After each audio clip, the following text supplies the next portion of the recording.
하나님의 말씀 히브리서 11장 22절에 있는 말씀을 제가 읽겠습니다. 믿음으로 요셉은 임종시에 이스라엘 자손들이 떠날 것을 말하고 또 자기 뼈를 위하여 명하였으며. 존경하는 성도 여러분, 한 주일 동안도 주님 은혜 가운데 평안하셨습니까? 오늘 복되고 거룩한 안식일에 성도 여러분들 뵙게 돼서 대단히 반갑습니다. 여러분, 바이올린을 만드는 데에 가장 적합한 나무는 어떤 나무일까요? 제가 퀴즈를 냈습니다. 1번, 평지에서 곧게 자른 단풍나무. 두 번째는 쏙이 썩어 텅 빈 단풍나무. 세 번째는 산 꼭대기에서 비바람을 많이 받고 자란 단풍나무. 잘 아시네요. 산 꼭대기에 있는 나무는 이 기후 변화가 심하고 또 온도차가 심하기 때문에 천천히 자란다 그래요. 늦게 자라고. 그래서 나이테가 많이 생기고 천천히 자라기 때문에 또 비바람도 많이 맞아서 아주 단단한 나무이기 때문에 바이올린을 만들어도 뒤틀림이 적고 소리가 아주 맑은 소리가 나온다. 그렇게 이야기합니다. 여러분, 바이올린을 만드는데도 비바람을 많이 받고 단단한 그런 강한 나무가 필요하다면 하나님께서 하나님의 사람으로 쓰실 때에도 때때로 우리의 삶의 고난을 통과하게 합니다. 하나님께서 고난을 통해서 하나님의 백성들을 단련시키시고 훈련시켜서 마침내 하나님의 사람으로 쓰는 것을 볼 수가 있습니다. 오늘 저와 여러분이 살펴보고자 하는 것은 믿음의 조상인 여러 많은 인물 가운데 오늘은 요셉의 믿음에 대하여 좀 살펴보려고 합니다. 우리가 잘 아는 대로 요셉은 17살에 사랑받는 아들에서 애굽의 노예로 팔려가게 됩니다. 또 애굽의 노예 생활로 끝나는 것이 아니고 거기서 또 감옥 생활을 하게 돼요.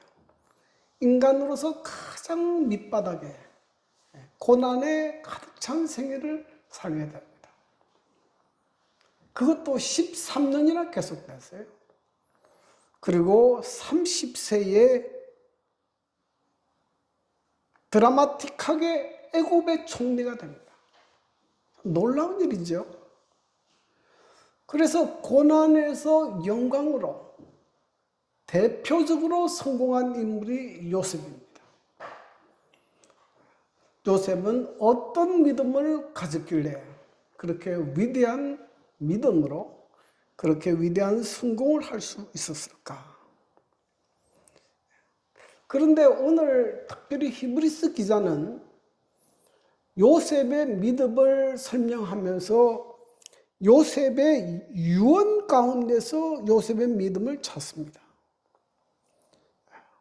그래서 오늘 저는 이 요셉의 유언 속에 담겨 있는 요셉의 믿음은 어떤 믿음이었는가, 이런 것들을 좀 살펴보려고 합니다.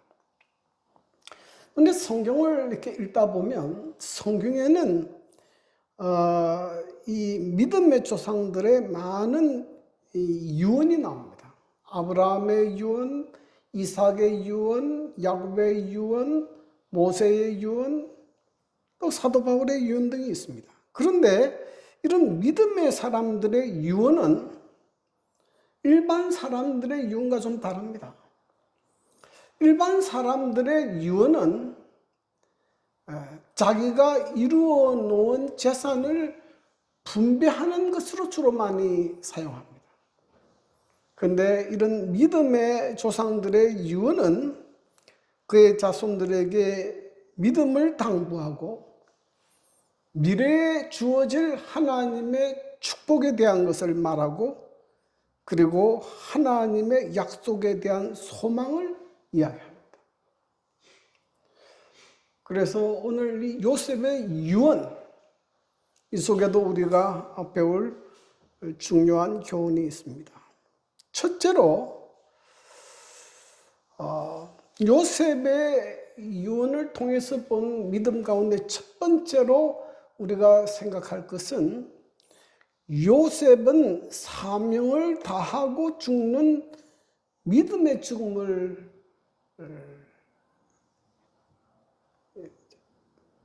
맞이했다 하는 것입니다. 히브리서 11장 22절은 이렇게 시작합니다. 믿음으로 요셉은 그의 임종시에.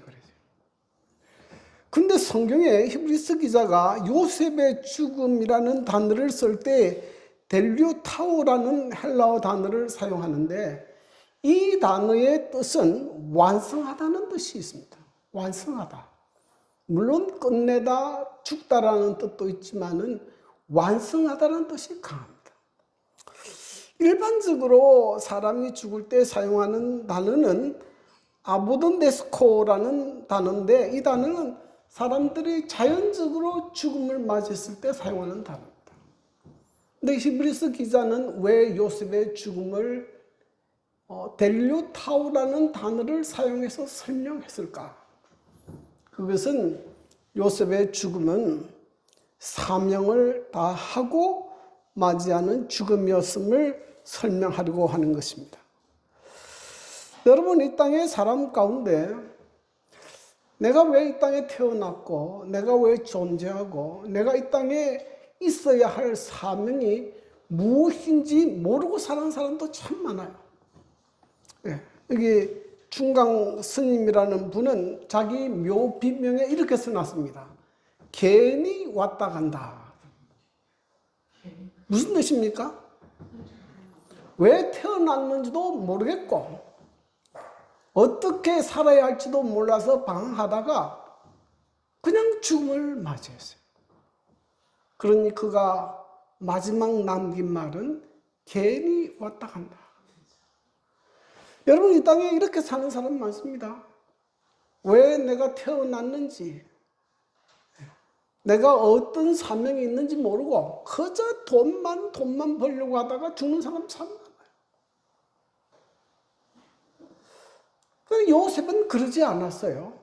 하나님께서 나를 이 땅에 존재하게 하신 존재의 목적과 그 사명을 알았고 그 사명을 다하다가 죽음을 맞이하게 됐다 하는 것입니다. 여러분, 하나님께서 우리를 창조하신 목적이 무엇입니까? 여기 이사야 43장 7절에 보면 내 이름으로 불려지는 모든 자 곧 내가 내 영광을 위하여 창조한 자를 오게 하라. 그를 내가 지었고 그를 내가 만들었느니라. 하나님께서 사람을 창조한 목적이 무엇입니까? 하나님께서 사람을 창조한 목적은 하나님의 영광을 드러내기 위해서 만들었어요. 그러니까 우리의 삶을 통해서 하나님의 영광을 드러내는 것이 우리의 하나님께서 사람을 창조하신 목적입니다. 또 베드로전서 2장 9절에는 이렇게 말씀합니다.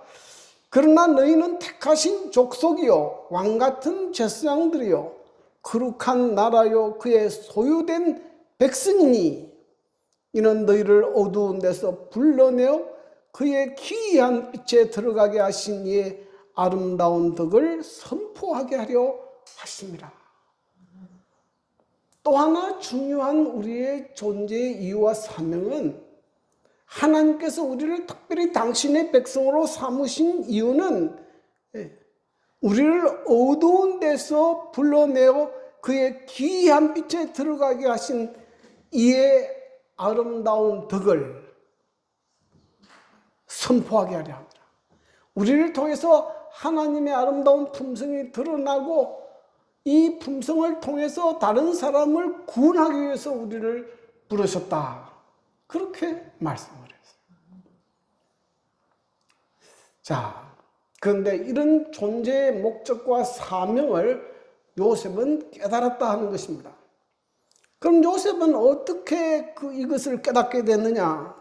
요셉의 생애를 간추려 보면 요셉은 그 아버지로부터 신앙을 배웠어요.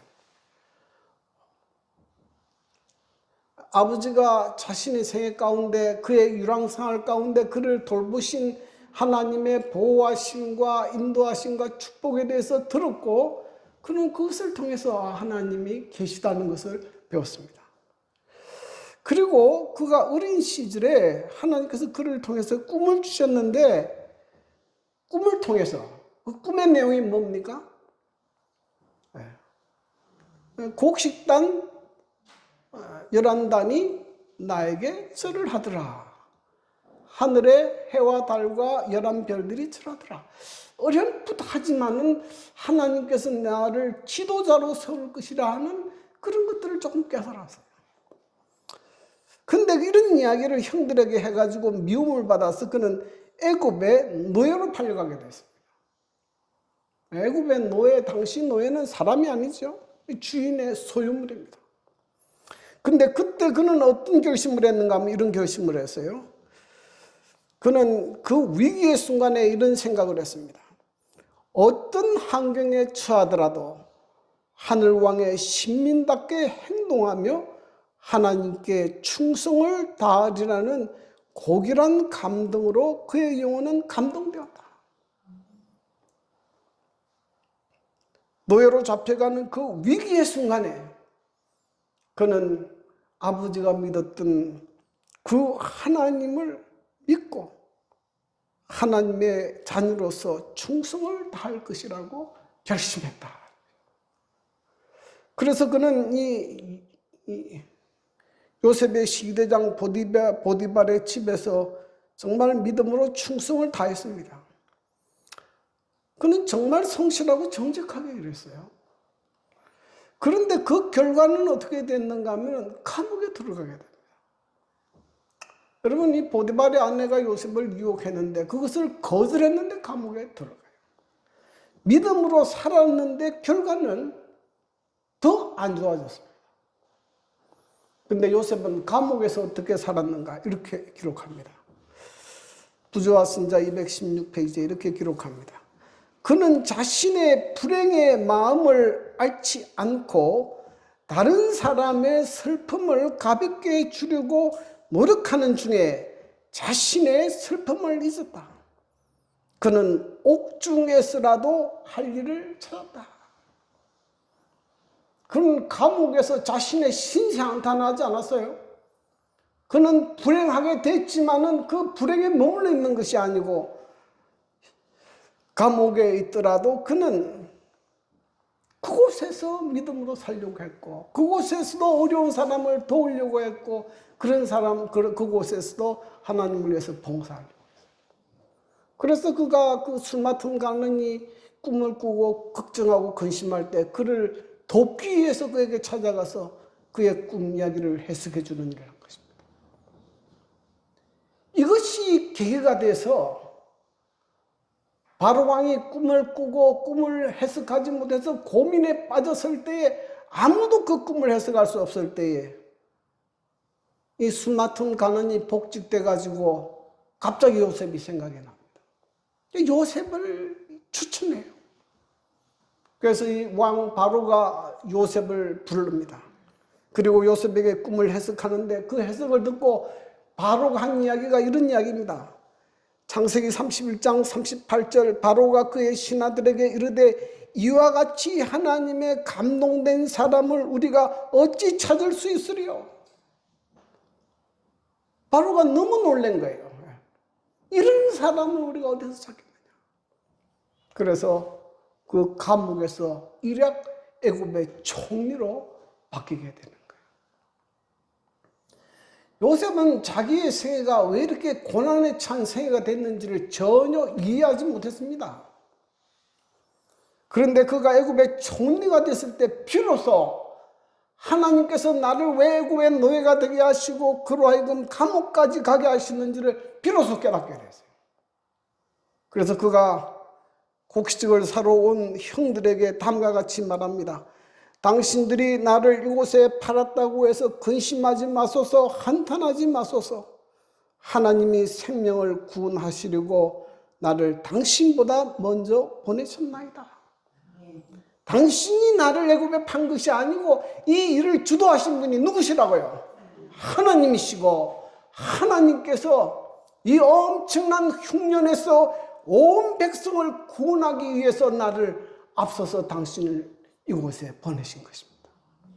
그래서 형들을 용서하는 거예요.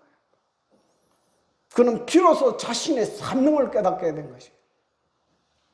그래서 그는 다가오는 엄청난 흉년을 대비하여 창고를 짓고 곡식을 저장해서 이스라엘뿐만 아니라 온 백성을 구원하는 구주로서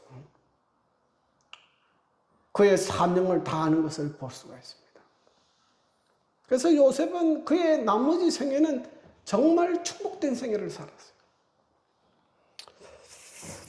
어떤 사람은 그래서 요셉의 생애를 이렇게 표현합니다. 잠언 4장 18절, 어인의 길은 돋는 햇볕 같아서 점점 빛나서 원만한 강명에 이르거니와. 그랬어요.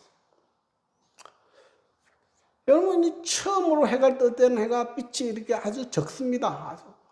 그러나 점점 해가 떠오르면 햇빛이 점점 크게 넓게 환하게 비치게 됩니다. 요셉의 삶은 처음에는 고난에 찬 아주 어둡고 어려운 삶이었지만은 그의 삶의 나중은 정말로 밝고 환하고 희망찬 행복한 삶으로 그의 삶이 끝나게 됩니다. 여러분, 우리 그리스도의 삶은 이래야 된다 그래요. 예수를 믿는 사람은 처음에는 참 시련도 많고 어려움이 있지만은 우리가 하나님의 말씀에 따라 살 때에 우리의 삶이 점점 더 밝아지고 그 마지막은 행복해져야 돼요. 네. 그래야 사람들이 우리를 보고 아, 나도 예수를 믿어야 되겠다. 그런 생각이 들지 않겠습니까? 여러분, 저는 어릴 때 이렇게 신앙을 했지만은 그때 저하고 같이 교회를 다니다가 교회를 나오지 않는 사람하고 저하고 비교해 보면 지금은 너무나 차이가 나요. 너무나 차이. 그래서 여러분, 하나님을 믿는 삶이 훨씬 더 축복된 삶이라는 사실을 잊지 마시기를 바랍니다. 자, 여러분, 이런 말이 있어요. 오늘의 나는 과거의 선택의 결과이며 미래의 나의 모습은 오늘 내가 무엇을 선택하느냐에 달려있다. 그래서 여러분, 요셉의 삶이 이렇게 정말로 희망차고 하나님의 뜻을 이루는 삶을 살게 된 것은 그가 무엇을 선택했습니까? 그가 하나님을 믿기로 선택했고 하나님의 뜻을 따라 살기로 선택했기 때문에 그래요. 이 선택의 결과입니다. 여러분, 우리 삶에는 언제나 선택의 기로가 있어요. 우리의 삶은 하나님의 말씀을 따라 살 것인지 내 생각에 내 눈에 보기에 좋은 대로 살 것인지를 선택하는 두 가지 길이 언제나 우리 앞에 있습니다. 그런데 요셉은 무엇을 따라 살기로 결정했다고요? 하나님의 말씀을 따라 살기로 했습니다. 비록 그것이 어려운 길이고 좁은 길이라 할지라도 그는 하나님의 말씀을 따라 살기로 선택했어요. 그런데 그때 내 눈에 보기 좋은 대로 내가 원하는 길을 선택하면 어떻게 됩니까? 그러면 아름다운 미래가 없어요. 여러분, 이 말씀 있습니다. 이사야 55장 8절 9절. 여호와의 말씀에 내 생각은 너희 생각과 다르며 내 길은 너희 길과 달라서 하늘이 땅보다 높음 같이 내 길은 너희 길보다 높으며 내 생각은 너희 생각보다 높으니라. 우리가 하나님의 생각과 하나님께서 우리를 위해서 계획하시는 길을 잘 몰라요. 요셉은 자기가 지도자가 되려는 꿈을 가지고 있었지만 그것이 애굽의 노예로 팔려가서 이루어질 것이라고는 상상해 본 적이 없어요. 때때로 우리의 삶에 하나님의 말씀을 따라 사는 삶이 우리에게 손해가 되는 것처럼 보일지라도 그 길이 생명의 길이고 그 길이 하나님께서 우리에게 복 주시는 길이라는 사실을 잊지 마시기를 바랍니다. 요셉이 그의 삶을 고난에서 영광으로 마칠 수 있었던 가장 큰 이유는 그는 하나님의 뜻을 따라 살기로 선택했고 하나님께서 주신 사명을 마치기 위해서 최선을 다해서 일했기 때문에. 그러므로 존경하는 성도 여러분, 우리가 나이가 어떻게 되든 내가 가진 직장이 무엇이든 하나님께서 우리를 통해서 하나님의 선하심을 드러내고 다른 사람에게 유익이 되고 다른 사람을 구원하는 일에 사용되는 사람으로 살게 되기를 간절히 바랍니다. 요한 웨슬리는 이런 말을 자주 했어요. 하나님께서 내게 주신 사명을 다하기까지는 나는 절대로 죽지 않을 것이다. 사명을 기억하는 사람은 하나님께서 그 생명을 보호하십니다. 보호하시는 거예요. 그래서 저는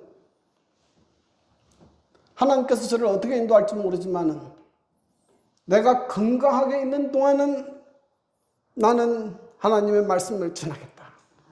저는 그런 생각을 가지고 있어요. 뭐 거리가 어디고 멀고 저하고는 아무 상관이 없어요. 네. 요셉은 그의 삶의 마지막을 그렇게 맞이한 겁니다. 우리 성도들도 사명을 다하고 맞이하는 그런 인생의 마무리를 하게 되기를 간절히 바랍니다. 두 번째로 요셉의 이혼 속에 나타난 믿음은 후손들에게 하나님의 약속을 믿는 믿음을 당부하고 있습니다. 히브리 11장 22절에 믿음으로 요셉은 임종시에 이스라엘 자손들이 떠날 것을 말하고 그랬습니다. 창세기 50장 24절에는 요셉이 그의 형제들에게 이르되 나는 죽을 것이나 하나님이 당신을 돌보시고 당신을 이 땅에서 인도하여 내사 아브라함과 이삭과 야곱에게 맹세하신 땅에 이르게 하시리라 하고 그랬어요. 이 참 인상적인 말이 나는 죽을 것이나 하나님은 당신들을 돌보시고 하는 말이에요. 여러분, 인간은 유한해서 죽을 수밖에 없습니다. 그러나 하나님은 영원하신 분이시고 하나님께서는 당신의 약속을 지키시는 분이십니다. 그래서 그의 후손들에게 하나님의 약속을 기억하라고 말하고 있는 것입니다. 그들은 지금 애굽에서 요셉의 후광을 입어 아주 행복하게 삽니다. 잘 살아요. 그러나 요셉은 그들이 이 애굽을 떠나서 하나님께서 약속하신 가나안 땅으로 돌아가야 한다는 말을 당부하고 있는 것이에요. 이곳은 우리가 잠깐 머물러 있지만은 이곳이 우리가 영주할 곳이 아니라는 것을 분명히 가리키는 거예요. 요셉의 이러한 모습은 그의 두 아들, 애굽에서 나온 두 아들을 야곱에게 데려와서 축복을 받으면서 이스라엘 백성이 되게 하는 데서 나타납니다. 여러분, 요셉의 두 아들은 애굽에서 태어났고 요셉의 어머니는 애굽의 제사장의 딸입니다. 아주 영향력이 있는 사람이에요. 그러니까 요셉의 아들은 애굽에서 아주 부유하게 부귀영화를 누리며 살 수 있습니다. 그러나 요셉은 그의 아들이 그런 사람이 되기를 원하지 않았어요. 그는 그의 자녀가 하나님의 백성이 되기를 원했습니다. 그래서 야곱에게 축복을 받고 이스라엘 12지파 가운데 편입됩니다. 그는 그의 자녀들이 믿음으로 살다가 하나님께서 약속하신 땅으로 가기를 원했지, 애굽에서 출세하고 부귀영화를 누리는 삶을 원하지 않았습니다. 여러분, 이것이 요셉의 믿음에서 나타난 것이에요. 여러분, 부모가 자녀들에게 물려줄 수 있는 최고의 유산이 무엇인가 하면 믿음과 그리스도인의 아름다운 품성입니다.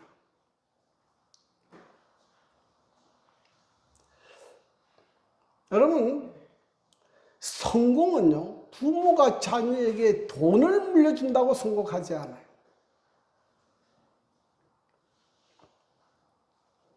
자녀들이 부모로부터 그리스도인의 믿음과 성실과 정직과 또 온유하고 겸손하고 용서하고 사랑하는 그런 그리스도인의 믿음과 품성이 그의 삶의 운명을 결정합니다.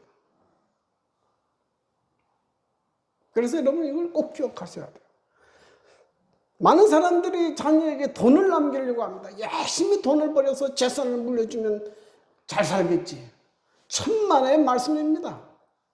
돈을 물려줘가지고 행복한 자녀 한 명도 없어요. 다 자녀들 타락하고 자녀들 망치게 돼요. 그 자녀들을 아주 불행하게 만듭니다.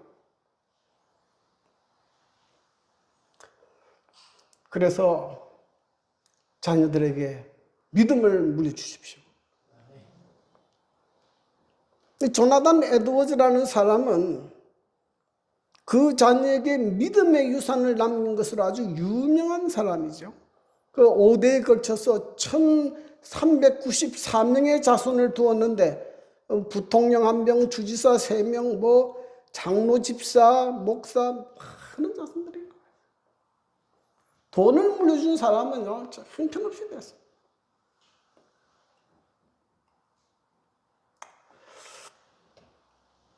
저희 부모님도 저한테 물려준 게 별로 없어요. 시골에 집 조그만 거 아무것도 안 물려준 건 아니에요. 시골에 조그마한 집 물려줬지만은 저희 자녀들이 저희 부모님에게 가장 감사한 것은 우리 부모님이 나한테 뭘 물려줬습니까? 신앙을 물려줬어요. 그래서 잘 사는 거예요. 그래서 부모가 해야 될 가장 중요한 역할은 자녀에게 믿음을 물려주는 것이다. 자녀에게 믿음을 물려주려면 어떻게 해야 되느냐? 이 참 쉽지 않아요. 참 쉽지 않습니다. 첫 번째는 말보다 행동으로 보여주어야 한다. 저는 젊을 때 이 부모가 되는 것도 좀 연습을 해보고 되면 좋은데 처음 해보는 것이니까 실수가 많아요. 그래서 저도 처음에 참 이 하나님을 믿는 사람으로서 참 좋은 모습을 자녀들에게 보여줘야 되는데 그렇게 하지 않고 맨날 명령만 해서 이거 해 저거 해 잘못하면 때리고 그래서 다 빗나가 버려요. 그래서 자녀에게 믿음을 물려주려면 제일 중요한 것은 좋은 본을 보여야 돼요. 예수를 믿는 것은 너무 행복한 일이고 좋은 일이고 이런 삶을 사는 것이다. 본을 보여줘야 돼요. 또 함께하는 신앙, 예배와 말씀 안에서 동행하는 것. 그래서 가족 예배가 참 중요합니다. 사실 저희 부모님은 이 행동으로 본을 보여주는 것은 별로 잘 못한 것 같아요. 제가 생각하는 부모님은 맨날 싸움하는 것만 많이 봤어요. 그런데 뭐는 했는가 하면은 매일 아침, 저녁 예배를 드렸어요. 저희 아버지는 직업이 목수였기 때문에요. 저녁 예배 드릴 때 단골로 부른 노래, 피곤하여 시온이 내 눈 감겨 주시고. 참 이게 있지 않습니까? 그 하루 종일 일해서 피곤한데도 저희들을 불러놓고 예배를 들었어요. 맨날 예배 노래가 피곤하여 시온이 내 눈 감겨. 그리고 그만 자요. 그래서 우리가 7 남매가 있는데 그 자녀들이 다 믿음 안에 사는 것은 좀 부분적으로는 좀 잘못된 부분이 있지만은 이런 아침과 저녁으로 이렇게 가정 예배 드리는 것, 이런 것들을 통해서 아마 신앙을 배운 것 같아요. 요즘에는 이것도 잘 안 돼요. 저는 우리 아이하고 이제 같이 예배 드리려고 그러는데 시간이 안 맞아. 언제 뛰쳐나오고 언제 나오고. 그래서 제 소원도 우리 자녀들이 믿음 안에 사는 거예요. 실수도 믿음으로 대하고 혹시 자녀들이 잘못하고 실수해도 때리지 말고 용서하고 믿음으로 대하고 간증과 믿음의 경험을 들려주고 축복의 말과 기도로 감사하고 그 자녀에게 계속 축복의 말을 해야 돼요. 우리는 축복의 말보다는 욕을 많이 하잖아요. 근데 이거는 자녀한테 도움이 안 돼요. 자녀에게 축복의 말을 많이 하고 자녀를 위한 기도를 계속 해야 됩니다. 어차피 하나님의 영의 역사가 일어나야 되기 때문에 기도를 계속 하셔야 됩니다. 그래서 우리의 사랑하는 성도들도 자녀들에게 믿음을 개성하게 되기를 간절히 바랍니다. 세 번째로 요셉은 하늘 가난에 대한 소망에 대한 믿음을 가지고 살았습니다. 그는 죽을 때 유언으로 이렇게 말했어요. 히브리 11장 22절 믿음으로 요셉은 임종시에 이스라엘 자손들이 떠날 것을 말하고 또 자기 뼈를 위하여 명하였으며 창세기 50장 25절 요셉이 또 이스라엘 자손에게 맹세시켜 이르기를 하나님이 반드시 당신들을 돌보시니 당신들을 여기서 내 해골을 메고 올라가겠다 하라 하였더라. 요게 요셉이 죽은 시신을 가지고 애굽에다가 매장하지 말고 어디로 가져가라는 것이에요. 나를 가나안 땅에 묻어달라. 이것이 유언이었어요. 애굽의 요셉은 가나안 땅에 17년을 살았고 애굽에서는 97년을 살았습니다. 그러니까 애굽 땅에 대한 정이 훨씬 많지 가나안 땅은 별로 잘 몰라요. 그리고 일가 친척도 한 명도 없습니다. 왜냐하면 요셉이 애굽으로 다 데리고 왔거든요. 가나안 땅이 뭐 경치가 좋은가? 그렇지도 않아요. 가보면 그 황량합니다. 그런데 요셉이 무엇 때문에 가나안 땅을 그렇게 가기를 원했는가? 무엇 때문이겠습니까? 그는 지리적인 가나안 땅을 가는 것이 아니고 하나님께서 약속하신 가나안, 무슨 가나안? 하늘 가나안에 대한 믿음을 가졌기 때문입니다. 그래서 성경은 이렇게 이야기합니다. 히브리 11장 13절부터 16절 이 사람들은 다 믿음을 따라 죽었으며 약속을 받지 못하였으되 그것들을 멀리서 보고 환영하며 또 땅에서는 외국인과 나그네임을 증언하였으니 그들이 이같이 말하는 것은 자기들이 본향 찾는 자임을 나타냅니다. 그들이 나온 바 본향을 생각하였더라면 돌아갈 기회가 있었으려니와 그들이 이제는 더 나은 본향을 사모하니 곧 하늘에 있는 것이라. 이러므로 하나님이 그들의 하나님이라 일컬음 받으심을 부끄러워하지 아니하시고 그들을 위하여 한 성을 예배하셨느니라. 요셉은 애굽의 총리로 화려한 인생을 살았지만 그는 자신이 하나님의 백성임을 잊지 않았어요. 그는 마음속에 늘 하늘 가나안에 대한 소망을 가지고 살았어요. 이것이 그의 마지막 유언 속에 나타난 요셉의 믿음이었습니다. 존경하는 성도 여러분, 우리도 이 땅에 살면서 하늘 가나안에 대한 소망을 가지고 살아야 됩니다. 우리가 사는 이 땅은 우리가 영원히 살 곳이 아닙니다. 하나님의 은혜로 우리가 잘 살게 되든 부귀영화를 누리게 되었다 하더라도 이 땅은 우리가 영원히 살 곳이 아닙니다. 이곳은 우리가 나그네 생활을 하는 것이요, 우리가 돌아갈 곳은 하늘나라입니다. 그것을 잊지 마시게 되기를 바랍니다. 그러므로 이 땅에 사는 동안 하나님께서 주시는 사명을 따라 최선을 다하여 일하고 우리 자손들에게 믿음을 유산으로 남기고 그리고 우리의 인생을 마치고 그리고 주님 오시는 날 영원한 천국에 들어가는 그런 성도들 되기를 간절히 바랍니다.